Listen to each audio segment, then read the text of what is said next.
Bonsoir Léa, Bonsoir, merci de participer à l'émission. merci à toi. Oui, je t'en prie. L'émission, donc l'entrevue de transparence. Mm. Euh, Je suis très heureuse. oui, Mm. ça se voit. Merci. Je peux te demander ton âge? Et je vais avoir 27 ans cette année, au mois d'août. Bah, une jeune femme. Oui, Et oui, hmm, oui, c'est ah vrai. bah, Je suis oui, fier de. Je m'accepte tel que je suis aujourd'hui, donc une jeune femme de 27 ans, et des oui. fois qui a l'impression de faire plus vieille que son âge. C'est comme ça. Bah, écoute, tu dis que tu t'acceptes aujourd'hui, ça veut dire quoi? Mais ça veut dire qu'il a fallu aussi travailler sur soi pour être bien dans sa peau, pour avoir confiance en soi, et c'est Oui, pas évident. Euh, des fois, il faut pas hésiter à aller voir une psychologue pour parler oui, de ce qu'on ressent et de ce qu'on a du mal à évacuer sur des moments qu'on a pu passer dans notre vie d'avant ou pendant la transition ou même encore aujourd'hui hmm, où on vit même en cette période difficile mais où on peut vivre des moments angoissants et qu'on a besoin d'être bien et d'avoir quand même la joie de vivre, d'être positive, hmm. même quand les temps sont plutôt dans l'autre sens négatif. Tu as eu un parcours de vie particulier pour beaucoup de personnes, qui est un parcours de transition. En effet, du coup, j'ai commencé mon parcours, la transition, on va dire, médicale, hormonale. J'ai commencé en 2015, le 1er avril 2015, où au tout début, j'ai eu 3 mois d'androcure Mhm. et ensuite, j'ai commencé l'hormonothérapie féminine, donc les œstrogènes. Mhm. Et pour préciser, l'androcure, c'est un anti-androgène. C'est un anti-androgène qu'aujourd'hui je déconseille vivement parce que les effets négatifs quand on en prend trop longtemps de l'androcure peut créer des méningiomes dans votre cerveau et du coup ces méningiomes-là peuvent entraîner des tumeurs au cerveau d'autres maladies quoi. Mhm. Et il semble que même on peut carrément se passer d'anti-androgène dans une transition médicale. Certaines personnes peuvent s'en passer. Oui, car en fait en fonction de la dose que le médecin traitant ou l'endocrinologue peut vous prescrire. Euh, ben, Par exemple, je connais des médecins sur Rennes, justement, que j'ai connu avec l'association West Trans, que j'ai connu de vue, enfin, que- du fait de certains renseignements pour des amis, euh, qui en fait, ces médecins-là prescrivaient que les œstrogènes, mais avec par exemple 4 pressions d'œstrodose ou 4 Mhm. pressions d'Estreva, Mhm. pour justement en fait pour faire agir l'hormone, la cellule hormonale du cerveau, de se dire ben, ah, il y a une nouvelle hormone qui arrive dans mon corps, et du Mhm. coup, et au fur et à mesure que l'œstrogène va se mettre dans votre corps, bah, du coup, ça va contrer les effets de la testostérone. Et du coup, du coup, la testostérone va baisser et les oestrogènes vont commencer petit à petit à grimper. Mhm. Il y a un effet de balancier. C'est ça, Mhm. c'est ça. Euh, Tu nous parles de transition médicale. C'était une nécessité pour toi? C'était une nécessité parce que avant ma transition, j'ai vécu une enfance et une adolescence difficile avec la mauvaise hormone dans mon corps, qui est la testostérone. Elle m'a beaucoup fait souffrir dans mon ancienne vie. Euh, C'était des moments très délicats et douloureux.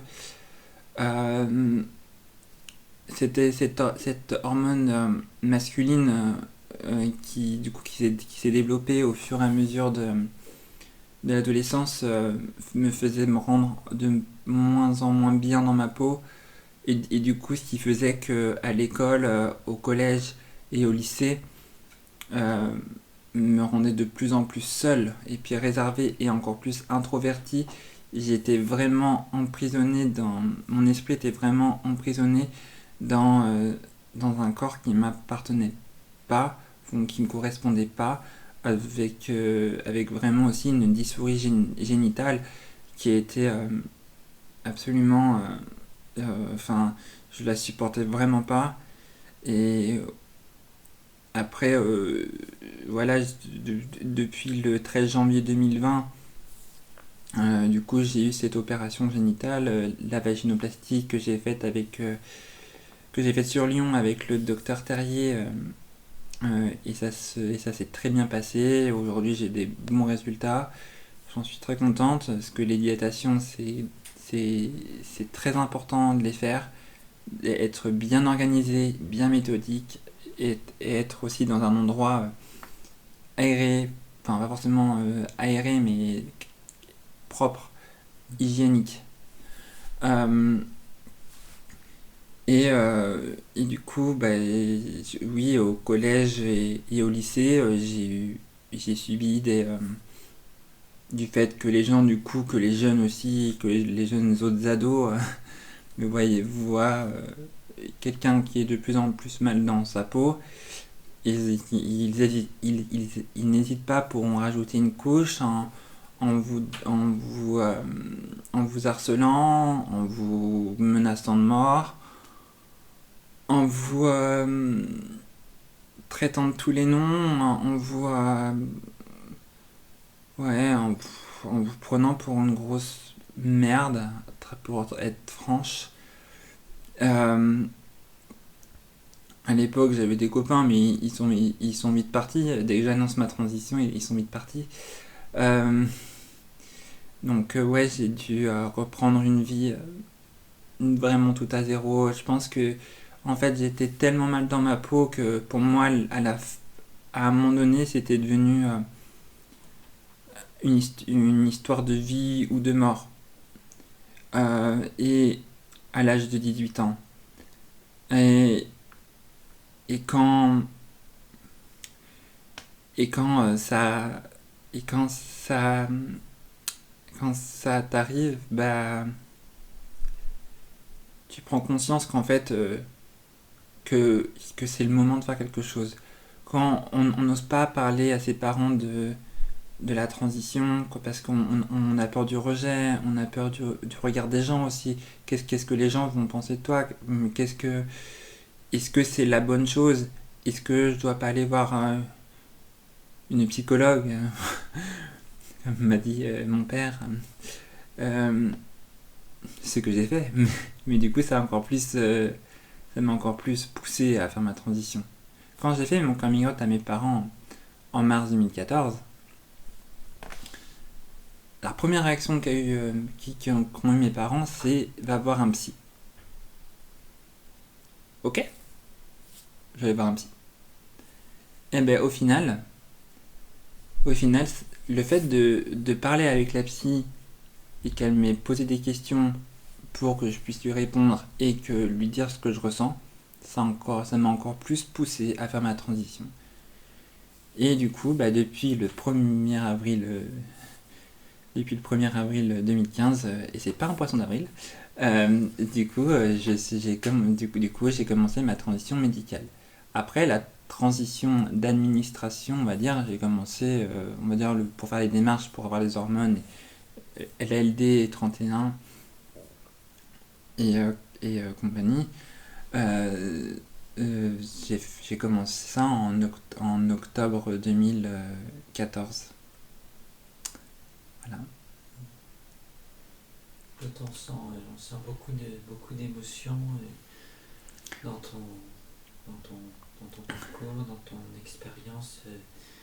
À partir du moment où tu as commencé à prendre des hormones, tu te sentais de mieux en mieux chaque jour ou comment ça s'est... Ça, alors, quand j'ai commencé à prendre les hormones, déjà, j'avais commencé par 3 mois d'androcursol. Sur le coup, c'est vrai que ça n'a pas été simple, parce que 3 mois d'androcursol, quand on connaît les effets de l'androcure, qui sont carrément castrateurs sur ton corps et sur tes hormones et tout, même si je détestais mes hormones, dans un sens, ça m'a vraiment fait du bien. Euh, les hormones masculines, j'en voulais plus. Parce que ça m'a pourri mon adolescence. Et, euh,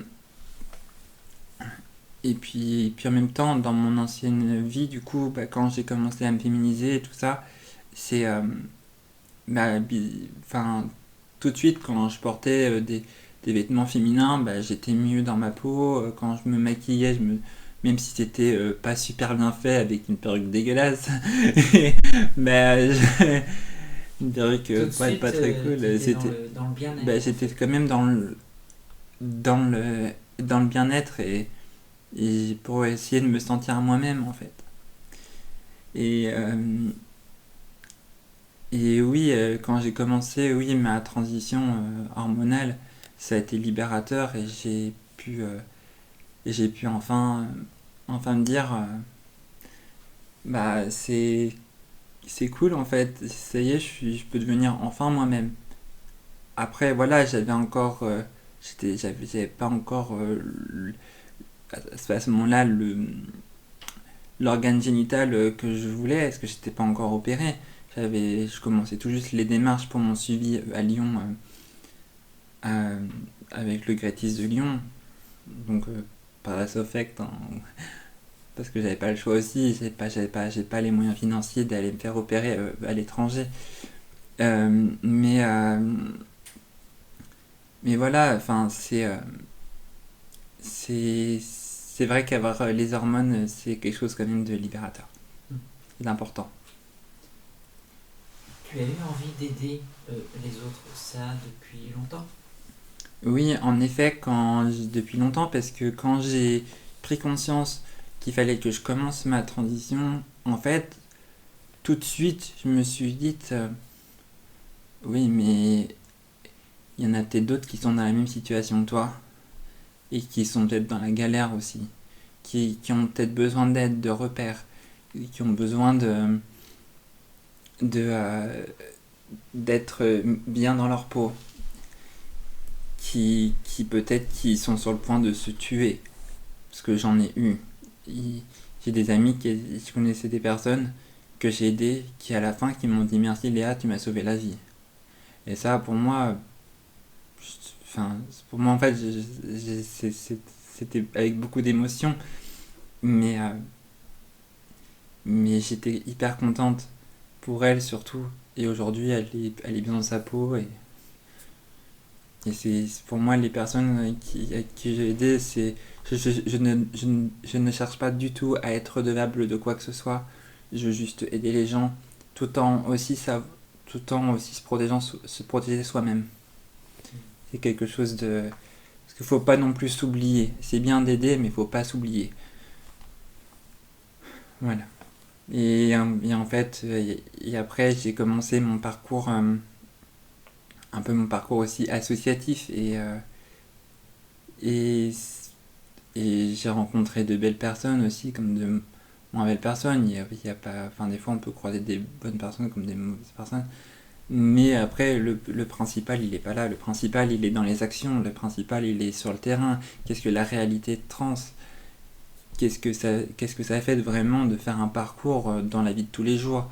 Qu'est-ce que ça engendre? Les démarches administratives pour le changement d'état civil et le changement de prénom. Enfin, de mention de genre à l'état civil, excuse-moi.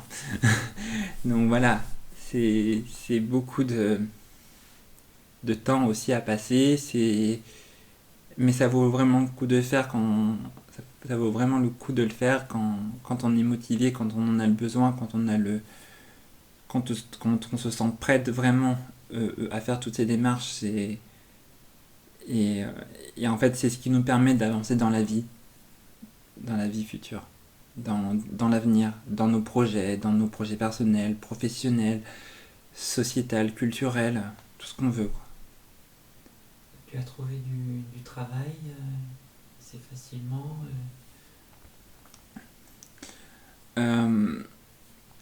En fait, à partir du moment où tu as commencé ta transition, dans quelle situation te trouvais-tu ça n'a pas forcément été simple, surtout quand on a une identité qui n'est pas encore changée, parce que bon, ça met du temps de faire les changements de prénom et changements de mention de genre à l'état civil,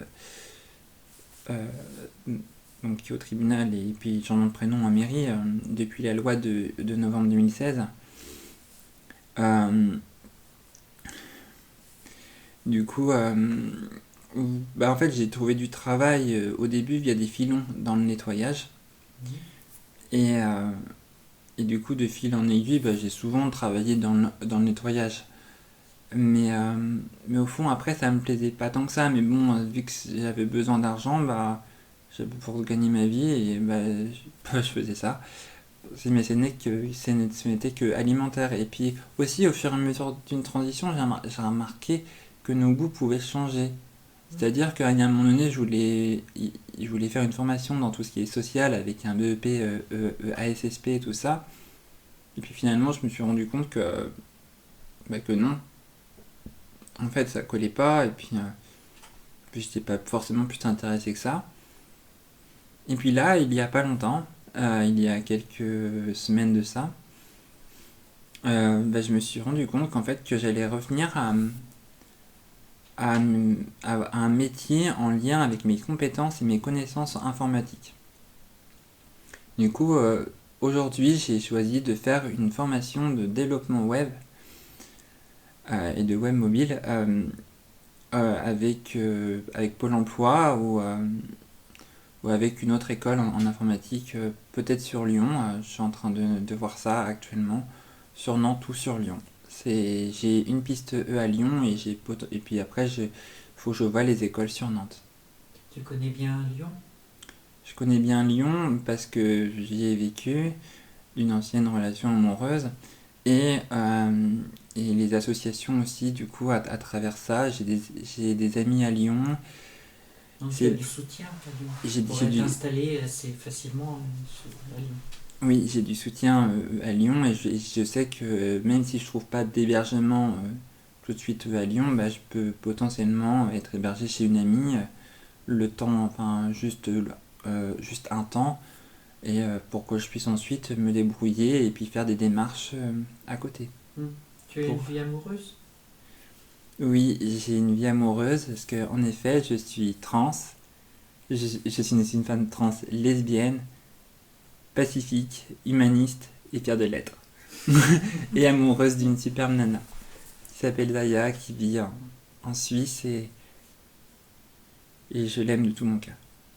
Et ça va bientôt faire 2 ans qu'on est ensemble. Je pense qu'elle entendra le message. Je pense également. Oui. Donc, la formation qui va déboucher sur un travail. Oui, normalement. En lien donc avec tes compétences initiales, en lien avec ce que tu aimes faire. Oui. Une vie amoureuse, une transition terminée. Tout ça, c'est parfait. Manque-t-il quelque chose ? Oui, aujourd'hui, ce qui me manque là, c'est de concrétiser certains projets associatifs que je souhaite vraiment mettre en place. Oui. Comme les kits d'hygiène pour femmes trans post-opératoires en situation de précarité, qui n'ont pas forcément les moyens, en fait. Ce kit d'hygiène, en fait, c'est pour les personnes qui n'ont pas forcément les moyens de s'acheter des compresses, des champs stériles, de l'eau stérile pour les soins, de seringues pour faire les soins post-op, même pour se laver le nez au vagin, en fait, c'est tout simplement pour éviter les risques de MST, de maladies sexuellement transmissibles, de, des IST, du papillomavirus, un truc comme ça, du sida évidemment, enfin toutes les maladies qu'on connaît, hépatite B, hépatite C, chlamydia, syphilis et compagnie. Sur quel soutien peux-tu compter? Aujourd'hui, je peux compter sur le soutien de mes amis, de même un peu de ma mère, de ma famille, parce que ma mère, elle comprend pourquoi ça me tient autant à cœur. De l'association Aide avec qui je travaille sur le projet, de Laurent pour le citer à Nantes, de l'association de Duna aussi, où que je pense que ça pourra servir aussi ce kit pour l'association, pour le refuge de Duna. Et pour et puis aussi peut-être que au fur et à mesure, peut-être que le kit s'étendra vraiment aux personnes qui sont en vraie galère et qui ont besoin de se nettoyer tout simplement. Enfin, je pense que ça peut s'élargir. Mais ça, après, on est en phase de discussion aussi. Et de construction du projet. Ça fait... Aujourd'hui, je suis sur ce projet depuis un peu plus d'1 an et demi. Et bon, après, ça a mis du temps avec les confinements et compagnie. Et puis aussi, j'ai eu mon opération aussi entre temps, donc c'est vrai que ça retardait un petit peu les choses.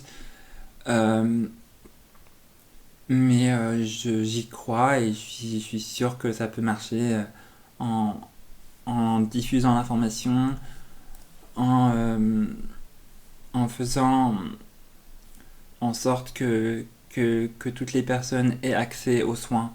C'est ça, moi, qu'aujourd'hui j'ai compris, que ce soit pour les travailleurs du sexe, que ce soit pour les femmes trans précaires, justement, qui viennent de se repérer, mais qui sont en galère de financement et qui sont pas forcément prises en charge par la CPAM, qui n'ont pas forcément la LD à 100%. Ça dépend près de la situation de certaines personnes.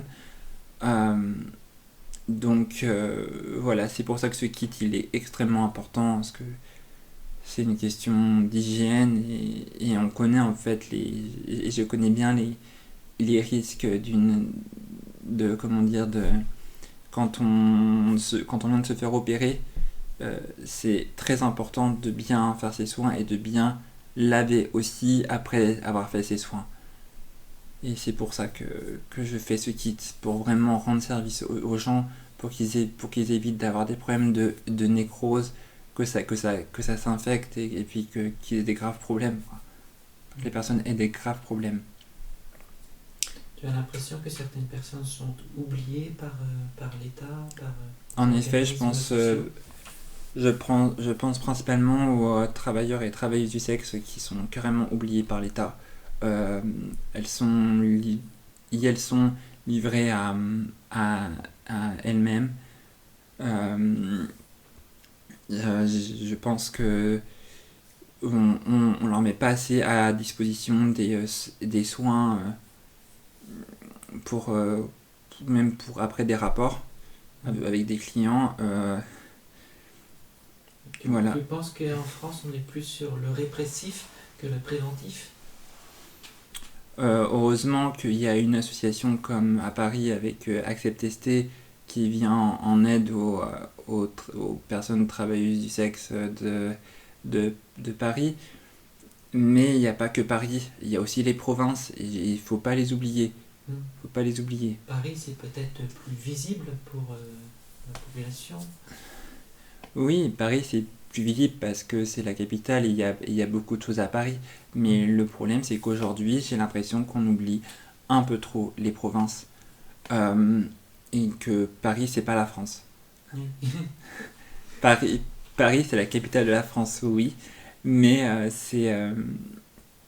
mais il y a aussi des villes comme Nantes, comme Amiens, comme Brest, comme d'autres villes de France qui ont peut-être besoin de ces kits parce que peut-être qu'il y a des personnes qui sont en détresse aujourd'hui qu'on ne sait pas et qu'on n'entend pas parler Et je pense que ces personnes-là ont vraiment besoin d'aide, Oui. d'aide Mais pour sauver leur santé.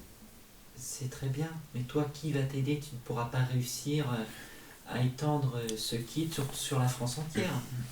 Et qui c'est qui va m'aider? Déjà, pour commencer, j'avais déjà commencé à avoir d'autres contacts. Oui. J'ai Ed Amiens qui est très intéressée par le kit. J'ai Alexandra, une amie qui pour elle, c'est super important de faire ça. Aussi sur Amiens, donc elle m'aide aussi en parallèle à le mettre en place. Brest, j'attends certaines nouvelles des filles de Brest avec qui j'en ai parlé, à elle de l'autre jour lors de notre entretien vidéo. C'était super intéressant d'ailleurs avec les filles. Et puis je dois aussi appeler une médecin sur Nice pour prendre rendez-vous avec elle sur Nice pour lui parler du kit parce que ça pourrait l'intéresser à ce que m'a dit une amie proche à Nice. Donc voilà, et même pourquoi pas reprendre rendez-vous avec là le présidente du centre LGBT de Nice aussi Peut-être pour en parler. peut-être faudrait-il, une fois que la démonstration sera faite de l'utilité de ton action, nous on sait qu'elle est très utile et tu l'as très bien expliqué, et peut-être que là-haut à Paris, gouvernement, ministère, ils ne se rendent peut-être pas compte où il se cache une certaine réalité des choses. Peut-être qu'à un moment donné, il faudra leur demander de s'engager financièrement, je dirais, pour aider ces personnes. En effet, je pense qu'il faudrait que l'État prenne en charge ces personnes-là plus sérieusement et pas comme ça en balançant des sommes et juste que les choses soient plus plus comment on dit ça, plus sérieuses, enfin plus cadrées. Plus cadré, oui. Voilà. Mhm.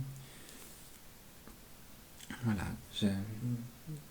Donc je suis quand même très contente de mon projet d'équipe parce que je pense que ça peut aider beaucoup de gens. Et c'est ça qui compte pour moi. Je peux pas supporter, je peux même pas voir, enfin, je peux même pas supporter de voir les gens dans la merde. Ça me fait trop de la peine aussi. j'ai vraiment envie de les aider, de les soutenir. Et si vous voyez cette vidéo, si vous pouvez en parler autour de vous, s'il vous plaît, c'est très important. Merci à vous si vous le faites. N'hésitez pas à me contacter. Voilà. Lien dans la description. Je crois que le message est passé. Enfin, en tout cas, nous, à Transparence, on essaiera de faire le maximum pour justement diffuser l'information. Et on t'invitera à nouveau pour savoir où tu en es dans ce projet. Et je vous tiendrai au courant. Voilà. Très bien. Où tu nous demanderas. Et puis à ce moment-là, on réalisera une nouvelle vidéo. Je signale que tu participeras également à Transparence dans des prochaines vidéos. On a prévu, donc toi et moi, de faire une vidéo, je dirais, à distance, toi à Nantes ou à Lyon, où que tu sois, et puis moi ici à Brest. Et bon, pour l'instant, on n'a pas encore tenté l'expérience, mais une nouvelle expérience, une nouvelle aventure, on vous en parlera le moment venu. Voilà. Je te remercie beaucoup, beaucoup Léa.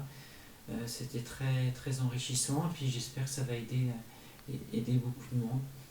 Voilà. Merci à toi Lisa de me donner l'opportunité de m'exprimer sur mon parcours, sur ma vie et sur d'autres et sur ce que je fais dans la vie actuelle. Et puis j'espère que le projet des kits va pouvoir se mettre en place, que pour moi c'est quelque chose de très important et d'essentiel en fait. de juste. Et je pense que c'est... Voilà, et quand il y aura la phase d'expérimentation qui va être faite, c'est là que je vais vraiment me rendre compte jusqu'où ça peut aller si ça va concerner que les personnes trans post-vaginaux, opérées post-vaginaux pour les soins, ou si ça va aller plus large sur un spectre plus large. Donc donc ça, j'en parlerai au moment opportun dans une prochaine vidéo également, pour vous donner un peu des nouvelles. Voilà, donc merci encore à toi Lisa, et à très vite peut-être pour une prochaine vidéo. Merci, merci Léa. Et puis je vous fais plein de gros bisous, et puis restez forte et forte. Tu l'as très bien dit.